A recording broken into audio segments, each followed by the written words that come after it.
Ketu, saya mau bertanya bagaimana caranya agar kita bisa terhindar dari zina. Ya, dan apakah kalau saya bertobat dosa zina saya yang lalu bisa diampuni Allah Subhanahu wa taala? Saya senang sekali dengan pertanyaannya. Ya, saya mau bertanya bagaimana caranya agar kita, berarti Anda dan saya kan, kita semua bisa terhindar dari zina. Nah, itu bagus sekali untuk kita semua karena banyak potensi-potensi yang bisa menjerumuskan kepada itu. Ya, baik misalnya dari zina mata, zina telinga, zina mata melihat hal-hal yang nggak pantas untuk dilihat.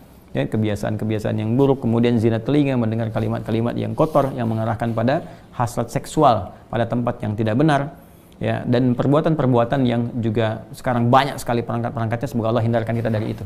Termasuk juga iklan-iklan ya. Saya tuh sering kalau lihat misalnya baca ada komentar tunjukin admin kan, oh, kenapa Ustaz ini kok ceramah tapi iklannya snack video. Itu kan algoritma YouTube dari kebiasaan Anda aja nih. Jadi kalau Anda kebiasaannya lihat yang begitu atau klik yang begitu, datangnya seperti itu.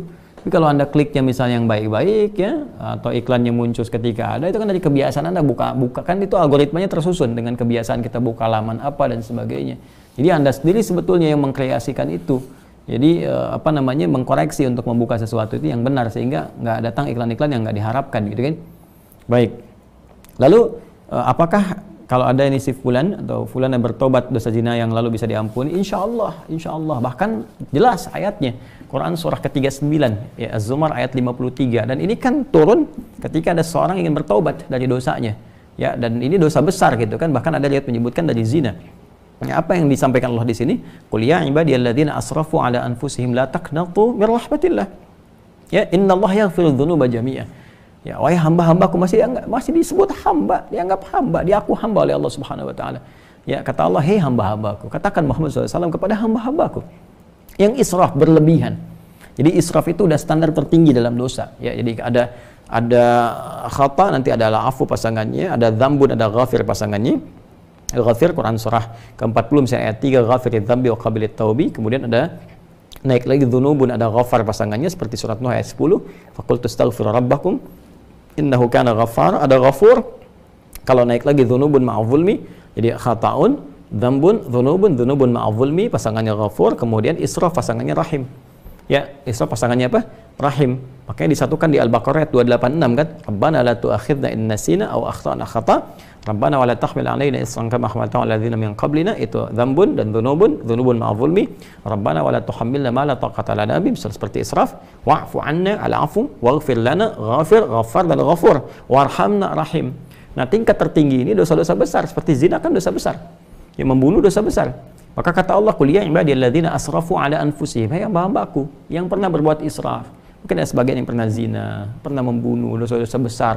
Ya, pernah korupsi, mau tobat dan sebagainya. Masya Allah, ya, alhamdulillah dia mau tobat, mau kembali karena mungkin doa orang tuanya, doa sekitarnya, kesadaran dirinya, kan?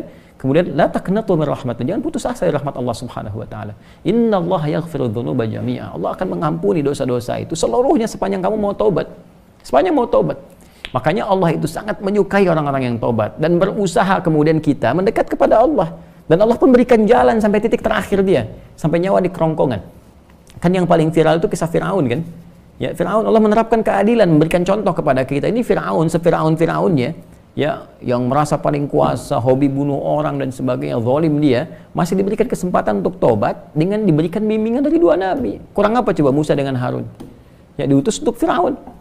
Ya, idhaba ila Fir'aun innahu tagha. Datanglah kepada Fir'aun, dakwahi dia dengan penuh kelembutan. Dia sudah mulai menyimpang. Jadi bukan masalah kekuasaannya yang salah. Kekuasaan silahkan berkuasa, nggak ada masalah gitu kan. Cuma ketika menyimpang dari kekuasaan, ingatkan kata Allah. Diingatkan itu karena sayang.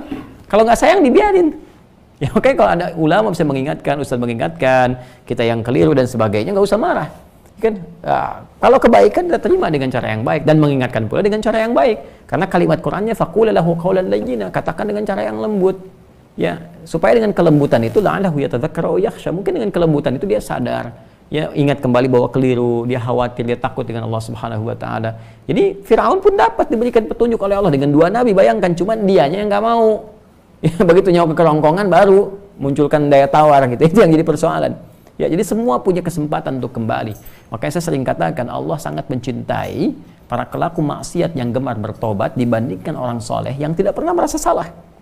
Ya, jadi saya support teman-teman saudaraku ini atau saudariku, ya kembali kepada Allah, ya, dan tutup semua, jangan diungkap kemana-mana. Kalau sudah berdosa, taubat kita kepada Allah, minta maaf kalau terkait dengan hak-hak manusia. Setelah minta maaf, berbuat lebih baik terus dan lupakan itu semua, berbuat lebih baik sampai kita merasakan kebaikan itu nikmat dilakukan. Itu halawatul iman namanya.